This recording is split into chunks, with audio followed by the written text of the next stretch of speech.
Kalau ulama-ulamanya beda pendapat itu biasa. Nah, murid-muridnya jangan ikut-ikutan terjun pada dunia yang tidak biasa. Nah, cuman beda pendapat pun harus pakai adab. Nah, ini yang hilang sekarang. Dulu saya kecil itu, saya masih menyaksikan kiai-kiai saya itu, syekh-syekh kami itu masih bisa kumpul mudzakarah, duduk bareng-bareng. Bahkan pimpinan-pimpinan ormas kiai-kiainya.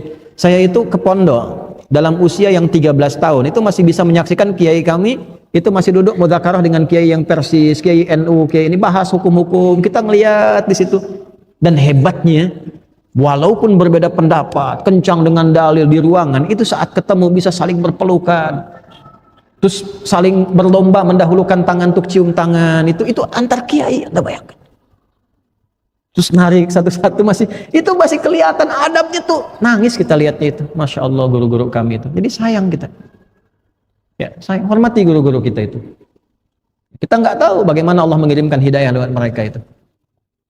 Nah, ini yang hilang. Ini yang hilang. Adab ini yang hilang. Baik dia alim, pengajar, ataupun muta'alim. Ya kalau gurunya sudah kehilangan adab, muridnya pasti lebih daripada itu. Nah, ya karena itu penting kita ngaji seperti ini supaya perbaikan pada diri kita ada dan kita terjaga dalam keadaan yang baik. Ya, hormati orang lain. Kalau tidak sepakat, tidak apa-apa, belajar. Kalau misal beda pendapat nih, oh ini guru ini mengatakan begini, beda dengan saya, cari ilmunya, datangi, tanya. Kalau dengan keterangan itu tidak sependapat, ya sudah tidak usah mencela. Oh saya tetap pada yang semula saja, saya yakin dengan dalil yang ini. Selesai, antum selamat sampai situ. Tapi kalau antum berubah dari situ, nggak sepakat nih, tahu dari situ, tetap antum mempertahankan yang Anda, tapi mencela yang di situ. Nah itu bahaya. Yang lebih berbahaya, belum kenal, belum nanya, sudah cela. Nah itu gimana nanti tuh? Apalagi sekarang zaman media sosial bikin status sedunia tahu. Nah ketika masalah antum selesai, masalah dengan orang sedunia belum selesai, gimana tuh menyelesaikannya? Ya, misalnya ada fitnah terhadap guru fulan. Setelah selesai, ternyata antum salah, antum minta maaf secara pribadi. Datang minta maaf, dimaafkan oleh guru fulan itu. Sekarang pertanyaannya, orang yang mendengar fitnah antum yang menyebar sedunia itu dan dia menuliskan hal yang tidak baik tentang guru itu karena tulisan antum, gimana meralatnya? Tidak mudah. Nah, inilah adab. Nah, jadi kalau kita mengagungkan ulama dengan ilmunya, menghormati ulama dengan ilmunya, tanpa berlebihan, tanpa harus mengkultuskan, ulama pun jangan terlalu kegeeran. Datang ke majelis, nggak begitu caranya. Kalau nggak dikasih dahin nggak datang misalnya kan. Wala tamnun tastakthir, lihat amplop dulu yang undang siapa nih, gede apa enggak. Kalau amplopnya tebal, sahih nih. Tipis, dhaif. Tipis tapi banyak dari jamaahnya, sahih li ghairihi.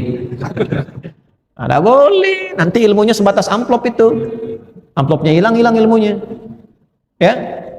Nah, jaga yang seperti itu sehingga tidak sibuk dalam hal-hal yang lain. Nah, kalau kita mulai ta'zim begitu, lalu kita ikuti polanya. Jangan ta'zim, berhenti tidak, ikuti. Kenapa jadi begitu? Nanti barulah Allah kirimkan cahaya.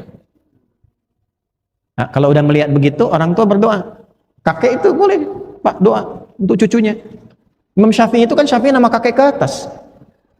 Muhammad, bapaknya Idris, Syafi'i itu kakek ke atasnya. Tapi alim, beliau selalu berdoa. Akhirnya yang dapat siapa? Cucunya, cucu ke bawahnya, cicit. Ah, boleh jadi sekarang kakek antum berdoa nih, jadi ayah nih, belum punya anak, berdoa kalau pengen punya anak begini. Mungkin nyampainya ke cucu generasi pertama, bisa. Nggak ada yang hilang dari doa, Bu. Nggak ada yang hilang. Ibu doa sekarang minta, ya Allah jadikan anak saya seperti Ustadz Fulan, solehnya demikian, ilmunya demikian. Boleh jadi satu di antara anak ada yang dapat. Kalau bukan anaknya, nyampe ke cucu, bisa begitu. Doa tuh begitu, nggak ada yang hilang dari doa sepanjang ikhlas. Nah, ini, jadi ulama tuh diikuti bukan hanya akhlaknya, bukan hanya ilmunya. Coba lihat jejaknya, bagaimana mendapatkan itu, tanya, mintakan, dan minta sama Allah. Nah ini yang kita dapatkan dari pelajaran hari ini ya. Nabi sallallahu alaihi wasallam qala man 'azzama al-'alima fa innama yu'azzimu Allah ta'ala. Siapa yang menghormati seorang berilmu, mengagungkannya karena Allah, maka dia sedang mengagungkan Allah Subhanahu wa taala.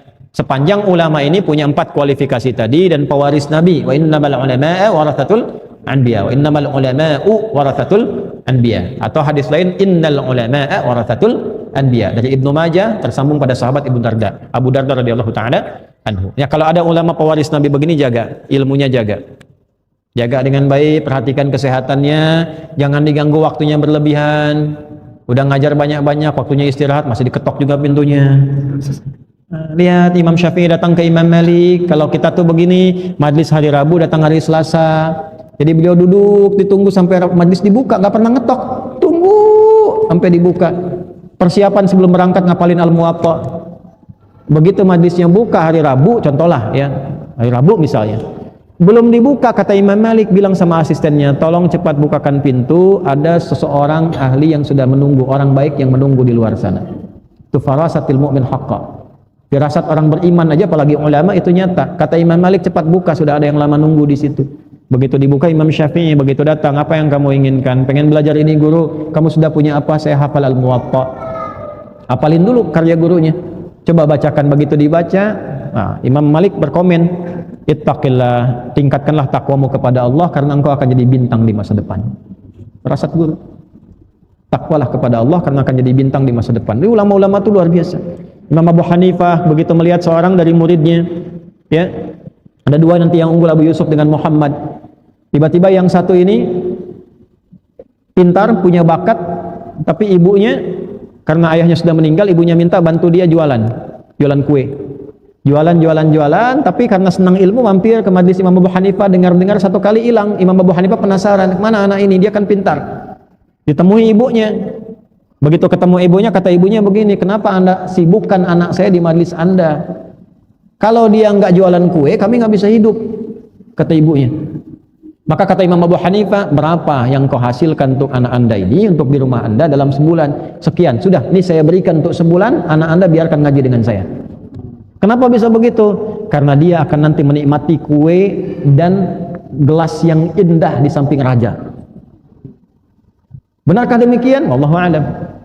Kemudian belajarlah dengan Imam Abu Hanifah. Setelah dewasa, Imam Abu Hanifah meninggal, jadi mufti besar. Ternyata satu saat beliau jadi penasehat raja, duduk di samping raja, dihidangkan kue yang sangat nikmat dan gelas minuman yang pernah disampaikan Imam Abu Hanifah di masa lalu. Maka ketika itulah menangis imam besar ini, dan ketika ditanya kenapa, karena guru saya pernah mengatakan dulu saya akan duduk dalam suasana ini, dihidangkan kue dan ada minuman yang sangat indah.